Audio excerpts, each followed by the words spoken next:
Hello friends. आज की video है चैट रूम के बारे में जो कि हमने इम्प्लीमेंट किया सॉकेट आईओ के थ्रू।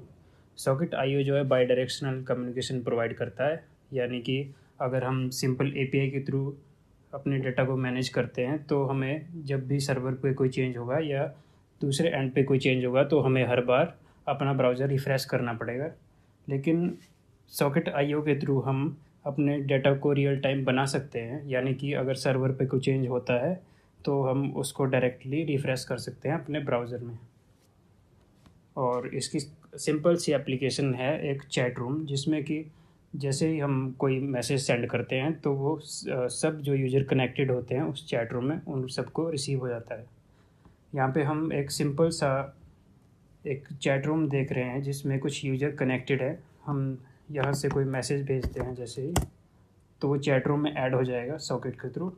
इसमें हमने कोई एपीआई का यूज़ नहीं किया है और कोई डेटाबेस यूज़ नहीं हुआ है, यानी कि जैसे ही हम अपने ब्राउज़र को रिफ़्रेश करते हैं हमारा सेशन फिर से उस पर्टिकुलर टैब के लिए हमारा सेशन फिर से रीसेट हो जाएगा। तो दूसरे टैब में हमने अलग यूज़र ओपन किए हुए हैं और इसमें वो वाला जो मैसेज है वो ऐड हो गया है। और सेम हम इस यूज़र से भी मैसेज भेज सकते हैं। और ये जो मैसेज है ये सब यूज़र जो कनेक्टेड है उस चैट रूम में उस उन सब को मैसेज चला जाएगा। अब इसकी सिंपल सी प्रोसेस है कि हम यूज़र को कनेक्ट कैसे करेंगे। जैसे हम अपने टैब ओपन करेंगे इस एप्लीकेशन में, हम कुछ भी यूज़र नेम इसमें डाल सकते हैं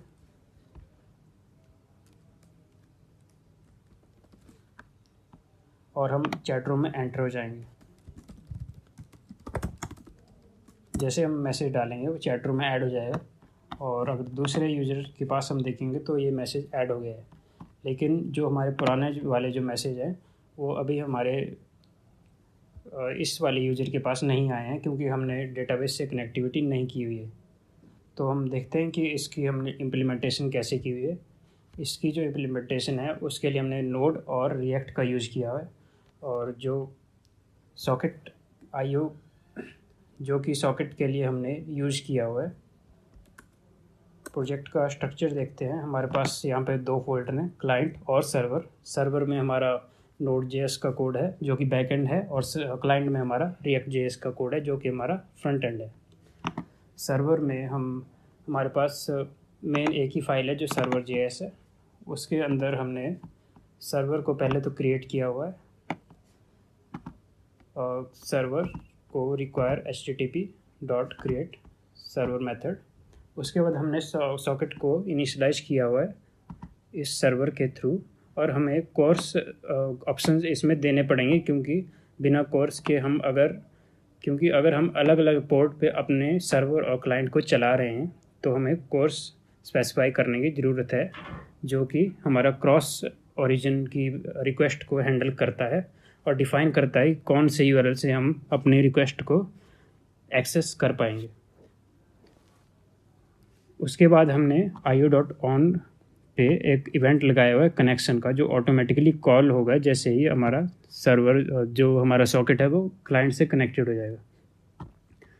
फिर हमारा क्लाइंट डॉट ऑन पे एक और इवेंट लगा हुआ है सेंड मैसेज का, जो कि हम क्लाइंट से सेंड करेंगे। ये जैसे ही सेंड मैसेज इसको रिसीव होगा ये सब यूज़र को एक मैसेज एमिट कर देगा, वही सेम मैसेज जो हमने सेंड किया हुआ है सर्वर के पास।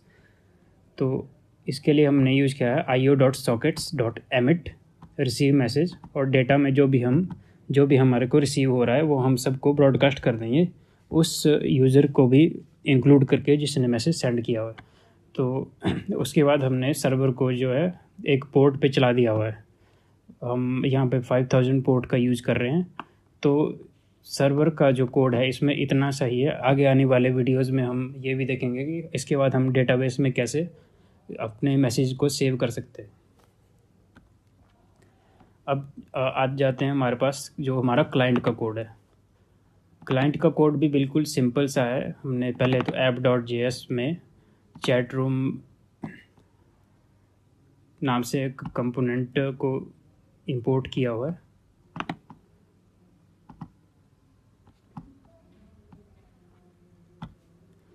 अब इसके लिए प्लगइन जो लाइब्रेरी यूज हुई है वो सॉकेट आईओ डॉट क्लाइंट है, और जो हमारे सर्वर के लिए जो हमारे बैकएंड साइड पे जो लाइब्रेरी यूज हुई है वो है सॉकेट आईओ। तो दोनों में डिफरेंस है यहाँ पे। जो हमारे पास फ्रंट एंड पे जो लाइब्रेरी है वो क्लाइंट वाली जो अलग लाइब्रेरी है। उसके अलावा हमने डेट एफ का भी यूज़ किया हुआ है। डेट एफ जो है हमारे जैसे डेट की फॉर्मेटिंग के लिए हमें चाहिए, हमें जो टाइम है उसको डिस्प्ले कराने के लिए अपने जो हमारा फॉर्मेट है उसमें डिस्प्ले कराने के लिए डेट एफ का यूज़ किया हुआ है। और हमने जो डिज़ाइनिंग के लिए लाइब्रेरी यूज़ की है वो है हमारी मटेरियल यूआई। मटेरियल यूआई एक बहुत ही पॉपुलर लाइब्रेरी है डिज़ाइनिंग के लिए। तो सबसे पहले तो हमने अपने सॉकेट को इनिशियलाइज किया हुआ है, जो कि हमारा है सर्वर का पोर्ट जो कि चला रहा है हमारे सॉकेट आईओ को। तो हम देख लेते हैं पहले इसकी फंक्शनैलिटी। पहले इसमें कंपोनेंट में क्या यूज़ किया हुआ है हमने।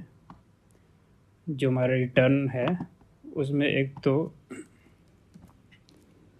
हमारा यूआई का कोड है जिसमें हमने यूज़र नेम डायलॉग लिया हुआ है, जो कि हमने एक अलग से कंपोनेंट बनाया हुआ है यहाँ पे।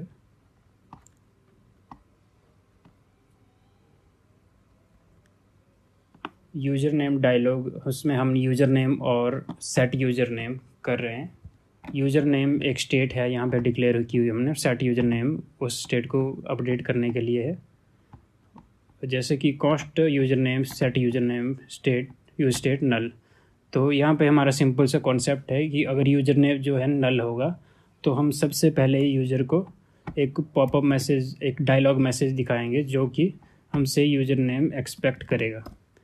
और जैसे ही हमारे पास यूज़र नेम आएगा हम उसको एंटर करने देंगे चैट रूम में।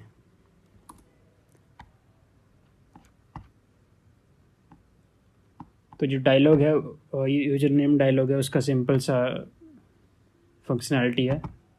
इसको ओपन करते हैं तो हमने एक डायलॉग डिफ़ाइन किया हुआ है जो कि मटेरियल यूआई प्रोवाइड कर रहा है। उसमें हमने इसको ओपन तब किया है जब हमारे पास यूज़र नेम है।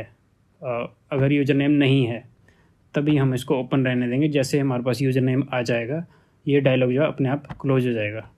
और इसमें हमने एक लोकल स्टेट ली हुई है इसकी, जो कि यूज़र सेट यूज़र है, उसको ही डिफ़ॉल्ट वैल्यू जो है हमने एम्प्टी स्ट्रिंग सेट की हुई है। और जो हमारी टेक्स्ट फील्ड है वो इस वाले लोकल स्टेट की वैल्यू को अपडेट कर देगी।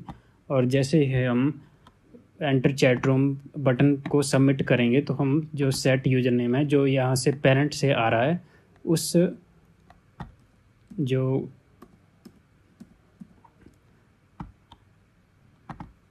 जो मेथड जो है सेट यूज़र नेम जो कि सेट कर देगा यूज़र नेम को। और जैसे ही यूज़र नेम सेट होता है तो यूज़र नेम अपनी स्टेट चेंज करेगा और हमारे पास इसकी वैल्यू फॉल्स हो जाएगी और ओपन जो है फॉल्स हो जाएगा, तो फिर हमारा डायलॉग क्लोज हो जाएगा।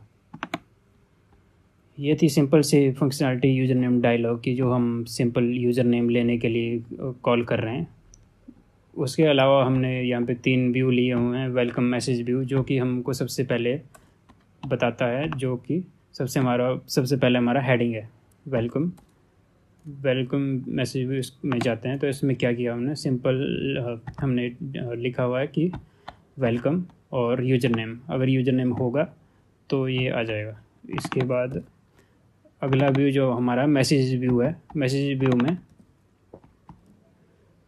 जो हमारे चैट मैसेज हैं उनको हम दिखा रहे हैं। और उसमें सिंपल सी फंक्शनैलिटी की हुई है हमने कि अगर जो जिस टैब को यूज़र ने ओपन किया हुआ है, अगर वो मैसेज उसी टैब वाले यूज़र ने भेजा हुआ है तो हम उसको अलग अलग कलर में दिखा रहे हैं, अलग बैकग्राउंड कलर में दिखा रहे हैं।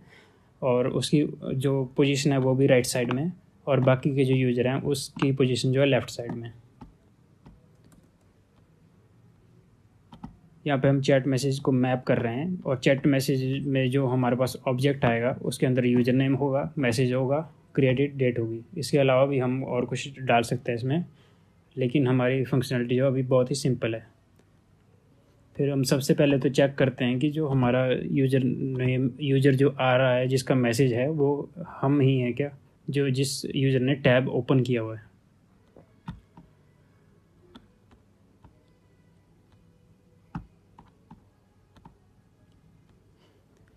उसके बाद हम यूज़र नेम दिखा देते हैं और मैसेज है इसमें, और हमने फॉर्मेट किया हुआ है। फॉर्मेट जो है, हम फॉर्मेट के लिए हमने डेट FNS का यूज़ किया हुआ है। डेट FNS जो कि अपने हमारी डेट को एक फॉर्मेट में चेंज कर देता है, जो हमें चाहिए यहाँ पे आवर, मिनट और AM या PM, जिससे कि ये टाइम आ रहा है जो मैसेज के साथ हमको दिखाना है।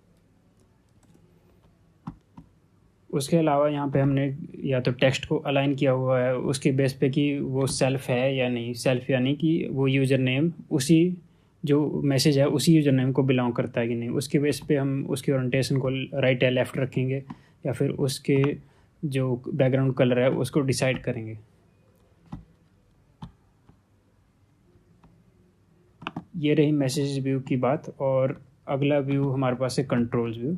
कंट्रोल्स व्यू जो है वो हमारा लास्ट पार्ट है, जो कि हमारे पास एक टेक्स्ट फील्ड है और एक बटन है। टेक्स्ट फील्ड में सिंपल हम जो वैल्यू ला रहे हैं वो है मैसेज स्टेट से, और जैसे ही वो चेंज होती है तो हम सेट मैसेज में वो वाली वैल्यू सेट कर देंगे। और एक सेंड बटन है। अब देखते हैं कि सेंड मैसेज पे होता क्या है।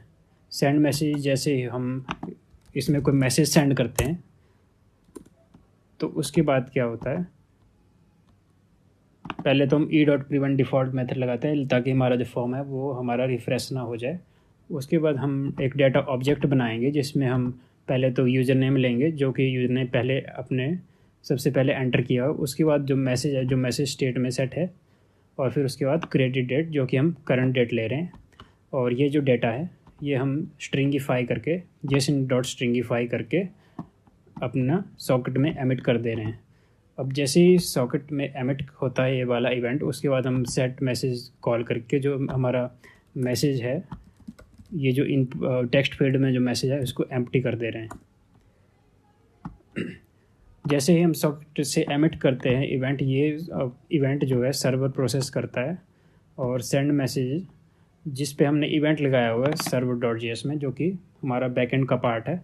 जैसे ही सेंड मैसेज आएगा जो हमने डेटा क्लाइंट से भेजा हुआ है वो हमारे पास यहाँ रिसीव हो जाएगा। उसको हम बाद में सब जो यूज़र कनेक्टेड हैं उनको भेज देंगे।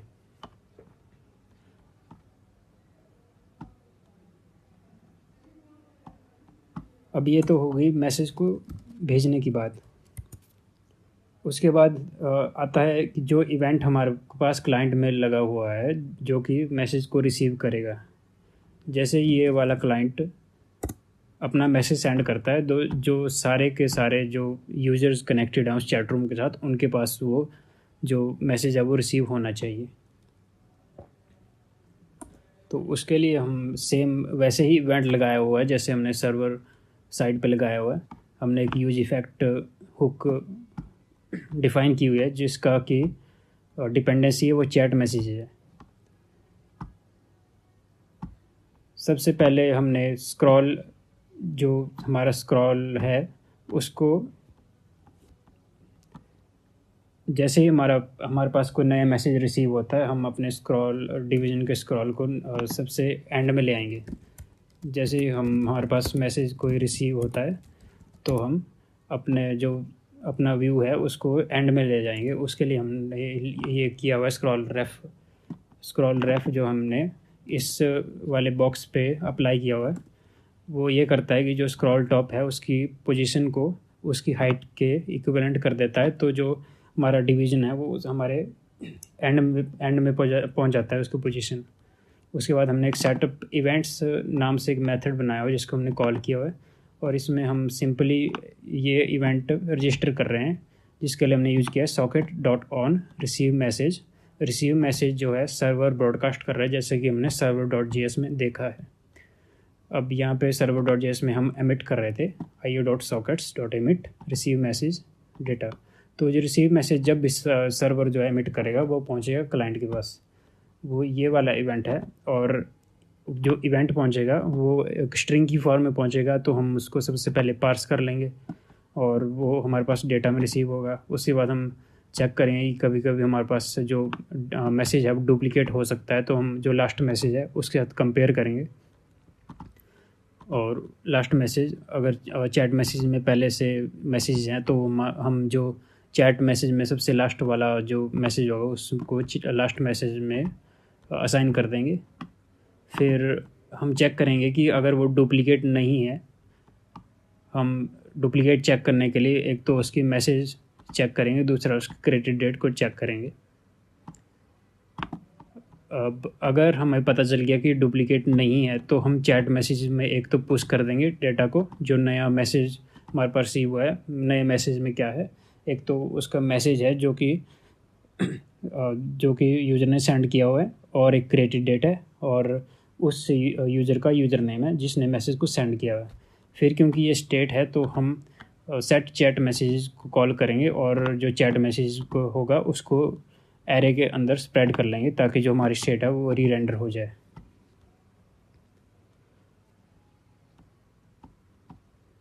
तो एक सिंपल सी फंक्शनैलिटी है चैट रूम की, और सॉकेट जो है कई और एप्लीकेशन में भी यूज हो सकता है। जैसे कि हमें डेटा जो रियल टाइम चाहिए, या फिर हमें नोटिफिकेशन दिखानी है, जैसे कोई इवेंट हो रहा है, जैसे कोई दूसरा यूज़र एक्शन ले रहा है, तो हम चाहते हैं कि उस यूज़र के एक्शन लेने से ही हमारा जो सारे के सारे क्लाइंट हैं उनमें वो डेटा है वो चेंज हो जाए। तो इसलिए हम सॉकेट आईओ का यूज़ करते हैं। तो इस वीडियो में हम इतना ही देख रहे हैं, एक सिंपल सी एप्लीकेशन। तो इसके आगे आने वाली वीडियो में हम देखेंगे कि हम कैसे इसको डेटाबेस से कनेक्ट कर सकते हैं, या फिर अलग अलग चैट रूम बना सकते हैं। अगर आपको वीडियो अच्छी लगी तो प्लीज़ चैनल को सब्सक्राइब कीजिए और बेल नोटिफिकेशन को ऑन कीजिए, ताकि जब भी आगे कोई वीडियो आए तो आपको उसकी नोटिफिकेशन मिल जाए।